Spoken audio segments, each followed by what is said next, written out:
انہی اولیاء کرام میں سے ایک مشہور ولی حضرت شیخ عبد القادر جیلانی رحمت اللہ علیہ.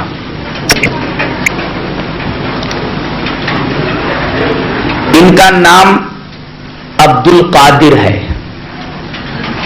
کنیت ابو محمد ہے، لقب محی الدین ہے. نام سمجھ میں آیا؟ نام عبد القادر ہے، کنیت ابو محمد ہے، لقب محی الدین ہے. باپ کا نام موسیٰ ہے اور ماں کا نام امت الجبار فاطمہ ہے. اور یہ بغداد کے ایک قصبہ جیلان میں پیدا ہوئے، اسی کی طرف نسبت کرتے ہوئے آپ کو جیلانی کہا جاتا ہے. آپ کی ولادت مبارکہ 470 ہجری میں ہوئی اور آپ کی وفات 561 ہجری میں ہوئی. اس طرح آپ کی کل عمر 91 سال ہوئی.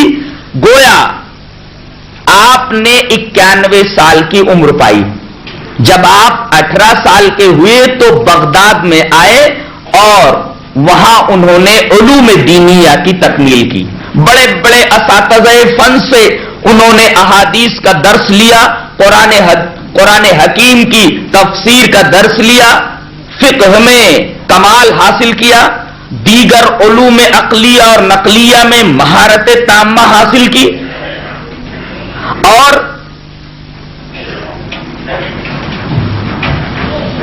توحید اور تقوی میں اتنا آگے نکل گئے کہ اللہ تبارک و تعالی نے آپ کو ولایت کاملہ بخشی.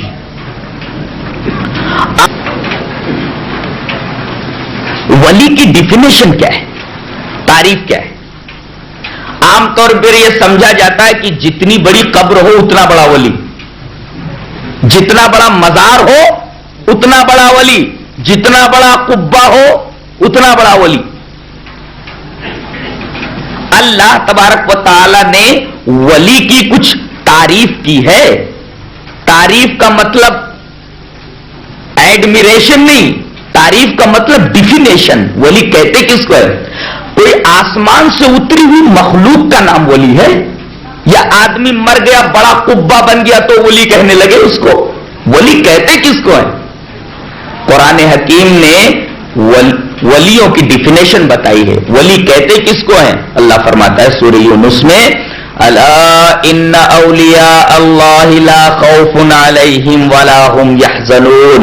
یہی آیت وہ لوگ بھی پڑھتے ہیں، لیکن آدھی آیت پڑھتے ہیں یا ایک آیت پڑھتے ہیں، اس کے بعد والی آیت چھوڑ دیتے ہیں، جس کی وجہ سے بات صاف نہیں ہو پاتی. جب تک دوسری آیت کو نہ ملایا جائے، اور دوسری آیت کا تعلق پہلی آیت سے ہے.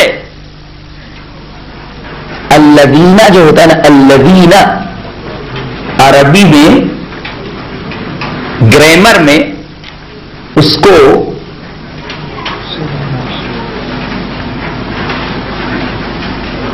صلہ بولتے ہیں، صلہ موصول. اب اولیاء کرام کون ہیں؟ اب آگے بتایا جائے گا کہ کون ہیں. جیسے میں کہہ دوں کہ I have seen the boy ہو جو. اب جو کے بعد آپ کو بولنا ہی ہے، اس لیے کہ کون سا لڑکا جو پر بات ختم نہیں ہوئی، آگے بولیے. تو الذین بتاتا ہے جو. اب جو کے بعد آپ کو بتانا ہی ہے، تب نہ ولی کی ڈیفینیشن پوری ہوگی. یہ جو پر رک جاتے، بعد میں کیا ہے وہ نہیں بتاتے. یہ تو ایسے ہی ہوا کہ کوئی آدمی یہ کہہ دے، یا ایھا الذین آمنوا لا تقربوا الصلاۃ، اے ایمان والو نماز کے قریب نہ جاؤ. چھٹی ہو گئی نماز کی، آیت ہے. ارے بھائی بولو وانتم سکارا، جب تم حالت نشہ میں ہو. وانتم سکارا، جب تک وانتم سکارا کا جملہ نہیں بولیں گے تب تک بات صاف نہیں ہوتی، معنی ہی غلط ہو جائے گا، بات ہی غلط ہو جائے گی.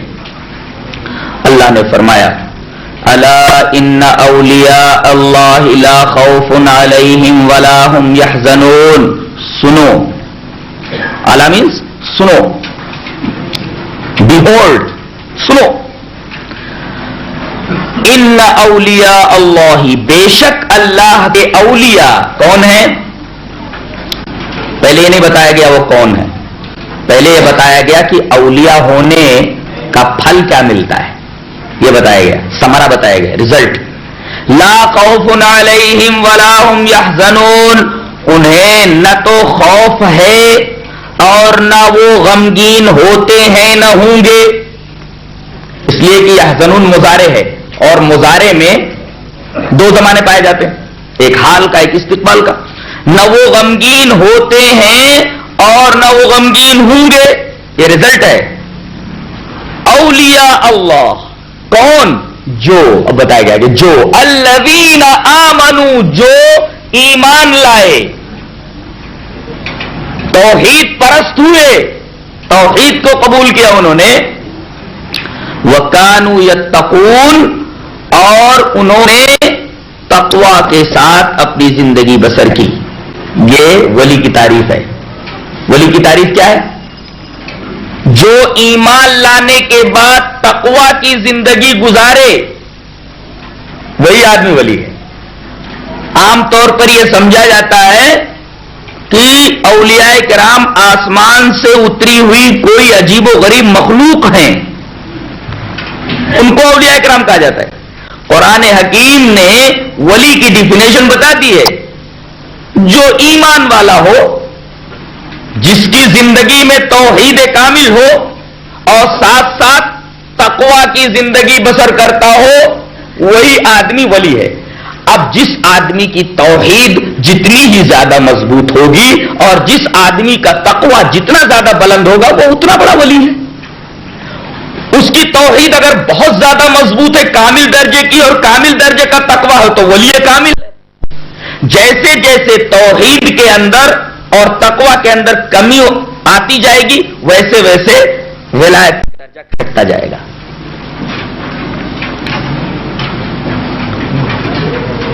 انہی اولیاء کرام میں سے ایک مشہور ولی حضرت شیخ عبد القادر جیلانی رحمت اللہ علیہ.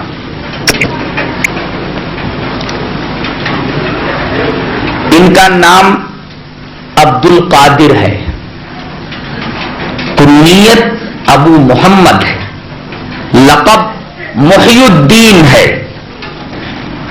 نام سمجھ میں آیا؟ نام عبد القادر ہے، کنیت ابو محمد ہے، لقب محی الدین ہے. باپ کا نام موسیٰ ہے اور ماں کا نام امت الجبار فاطمہ ہے. اور یہ بغداد کے ایک قصبہ جیلان میں پیدا ہوئے، اسی کی طرف نسبت کرتے ہوئے آپ کو جیلانی کہا جاتا ہے. آپ کی ولادت مبارکہ 470 ہجری میں ہوئی اور آپ کی وفات 561 ہجری میں ہوئی. اس طرح آپ کی کل عمر 91 سال ہوئی. گویا آپ نے 91 سال کی عمر پائی. جب آپ 18 سال کے ہوئے تو بغداد میں آئے اور وہاں انہوں نے علوم دینیہ کی تکمیل کی. بڑے بڑے اساتذہ فن سے انہوں نے احادیث کا درس لیا، قرآن حکیم کی تفسیر کا درس لیا، فقہ میں کمال حاصل کیا، دیگر علوم عقلیہ اور نقلیہ میں مہارت تامہ حاصل کی، اور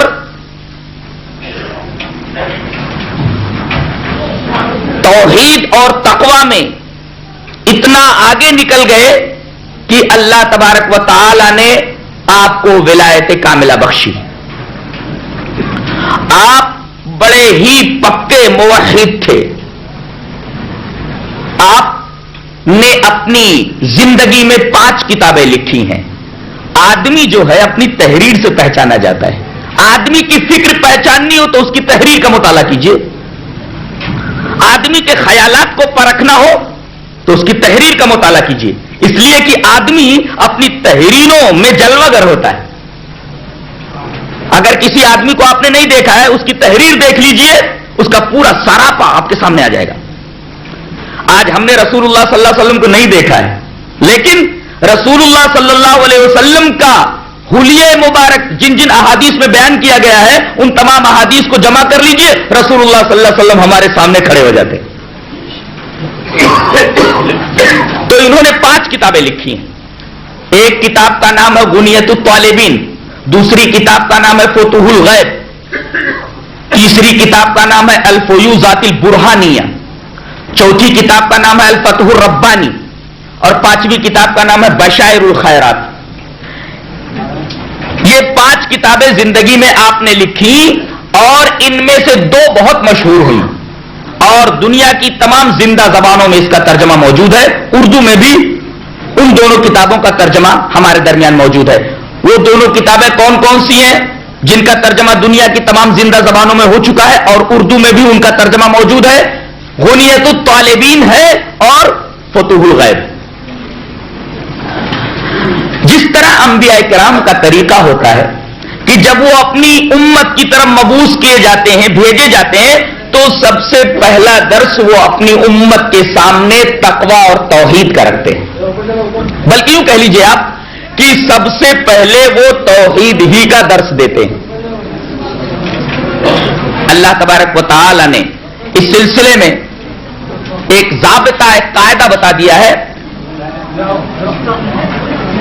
وَمَا أَرْسَلْنَا مِن قَبْلِكَ مِن رَّسُولٍ إِلَّا نُوحِي إِلَيْهِ أَنَّهُ لَا إِلَٰهَ إِلَّا أَنَا فَاعْبُدُونِ. اے ہمارے رسول، ہم نے آپ سے پہلے جتنے رسول اس دنیا میں ان کی امتوں کی طرف بھیجے، ہر ایک سے یہ کہا کہ سب سے پہلے تم اپنی امت کے سامنے توحید کا درس رکھو. ان سے یہ کہو کہ توحید اپنی مضبوط کریں، صرف اور صرف اللہ کی عبادت کریں. چنانچہ ہم دیکھتے ہیں کہ حضرت نوح علیہ السلام کو جب ان کی امت کی طرف بھیجا گیا تو سب سے پہلے انہوں نے توحید ہی کا درس رکھا. اللہ فرماتا ہے سورہ ہود میں وَلَقَدْ أَرْسَلْنَا نُوحًا إِلَىٰ قَوْمِهِ إِنِّي لَكُمْ نَذِيرٌ مُّبِينٌ أَلَّا تَعْبُدُوا إِلَّا اللَّهَ إِنِّي أَخَافُ عَلَيْكُمْ عَذَابَ يَوْمٍ أَلِيمٍ. اور تحقیق کہ ہم نے نوح کو ان کی قوم کی طرف بھیجا تو انہوں نے آ کر کے یہ کہا کہ اے میری قوم، میں تمہارے لیے کھلا ہوا ڈرانے والا ہوں. تو اللہ تعبدوا الا اللہ، تو تم کیوں ڈائریکشن دے رہے ہو بھائی سب ایک طرف سے؟ کیوں پریشان کر رہے ہو؟ جو آدمی جا رہا ہے اسے جانے دیجیے، سب لوگ ڈائریکشن مت دو. اللہ تعبدوا الا اللہ، انہوں نے یہ کہا کہ تم لوگ اللہ کے علاوہ کسی کی عبادت نہ کرو. بے شک میں دردناک دن کے عذاب سے ڈرتا ہوں. یہ آیات بتا رہی ہے کہ حضرت نوح علیہ السلام نے سب سے پہلا درس جو اپنی امت کے سامنے رکھا وہ توحید ہی کا درس تھا. اسی طرح ہم حضرت ہود کو دیکھتے ہیں، انہوں نے اپنی قوم عاد کے سامنے جو درس رکھا، سب سے پہلا درس توحید تھا.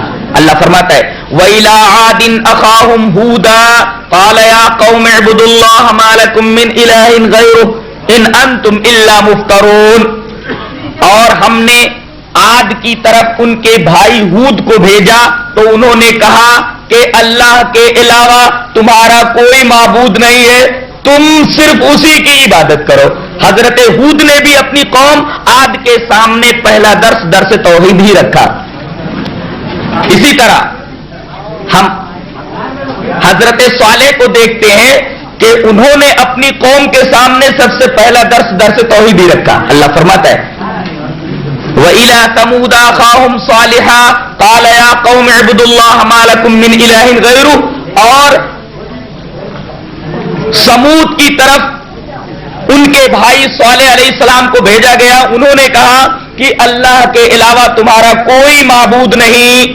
گویا کہ حضرت صالح علیہ السلام نے اپنی قوم سمود کے سامنے سب سے پہلا درس توحید ہی رکھا.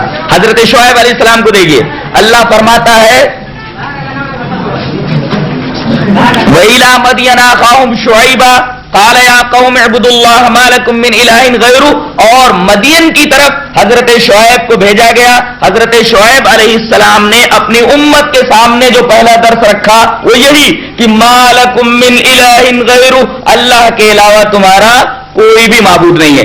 ثابت یہ ہوا کہ انبیاء کرام کا طریقہ یہ تھا کہ جب وہ اپنی امتوں کی طرف مبعوث کیے جاتے تھے تو سب سے پہلا درس وہ اپنی امت کے سامنے توحید ہی کا رکھتے تھے.